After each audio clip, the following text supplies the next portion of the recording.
Luther's Small Catechism with Explanation, the Black and Maroon edition, copyright 2017, from Concordia Publishing House. The ninth and 10th commandments. The ninth commandment, you shall not covet your neighbor's house. What does this mean?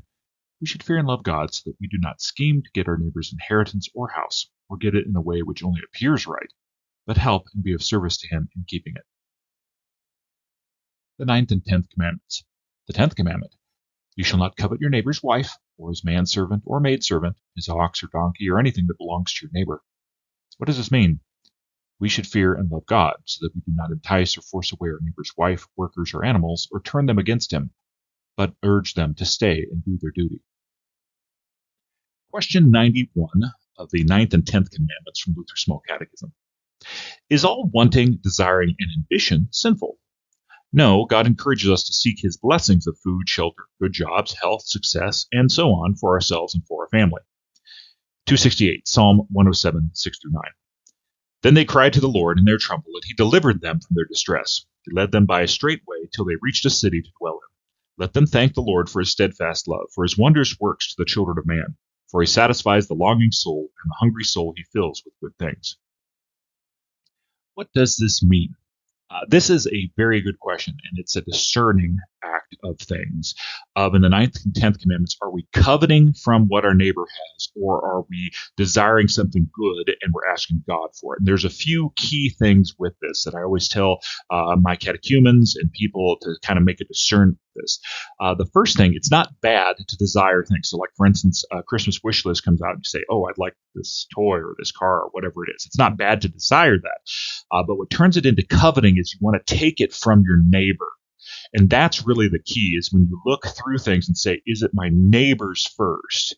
Or is it just something that I have on a wish list or something that I'm building toward, buying something for our household or something like that. And I've processed it, or am I wanting to take it from my neighbor? That's one thing to be aware of. And so I always tell people, hey, don't covet your neighbor's things.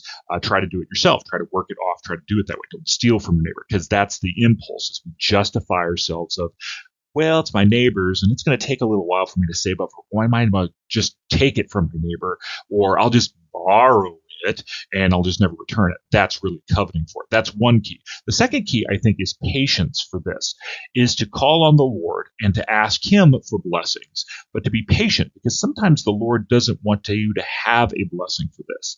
And in the New Testament, it talks about the will of the Lord is to ask, well, Lord, what is your will with this? Now, some things the Lord says, hey, it's free. If you want to buy a blue car, go buy a blue car. If you want to buy a red car, buy a red car. As long as you're taking care of your family and it's a good and godly need, great.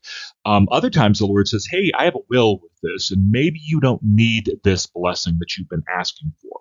Maybe this is not good for you, and I want to give you something better, or I have something down the road for you to have. And so to be patient with it. So the first thing is to say, okay, am I taking it from my neighbor, and am I trying to self-justify, or am I going to build something up, like try to save up for it, or am I have it as a goal?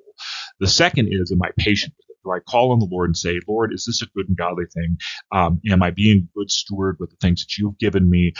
Is it necessary for me? Is it something that I really need or want for my family, with my authority and things? And to kind of mix those around to say, okay, how do I do this well and good and godly?